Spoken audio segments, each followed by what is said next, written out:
এটা হচ্ছে কয়েকদিন আগেকার ভিডিও তোমাদের সাথে শেয়ার করছি। তো তখন ছেলের স্কুল চলছিল। তো ছেলেকে স্কুলে দিয়ে আমরা যাচ্ছিলাম দুধ আনতে। আর এটা আমাদের চলতি রাস্তার না, এটা হচ্ছে অন্য একটা রাস্তা। আর এখানে যেহেতু জনবসতি খুব কম, দেখো পুরো রাস্তায় একদম কুয়াশায় ভরে গিয়েছে। আর এই একদম লোক, আমি ভাবলাম আমার ভিডিও করা দেখে হাসছে বুঝি, তারপরে বুঝলাম না, ওরা নিজেদের মধ্যেই ভিডিও করা নিয়ে হাসাহাসি করছে। তো প্রচণ্ড কুয়াশায় রাস্তা পুরো একদম ভরে গিয়েছে।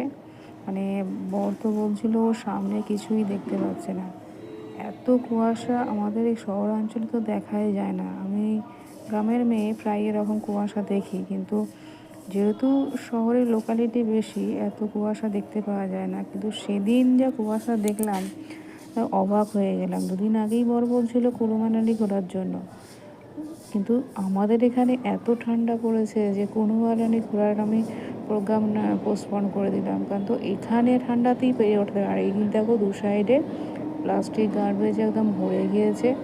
শহরের মানুষ এত ফিটফাটে থাকে, আর দেখো রাস্তাঘাটের কী অবস্থা, চারিদিকে জল কাদা আর প্লাস্টিক আর গার্বেজ, মানে ভরে গিয়েছে। কেউ কি এখানে প্লাস্টিক এসে ফেলে গেছে, নাকি সমস্ত ফেলা প্লাস্টিকগুলো এখানে জড়ো করে রেখে দিয়েছে, তা তো বুঝলাম না। আর এই সমস্ত রাস্তায় প্রায় প্লাস্টিকে ভর্তি।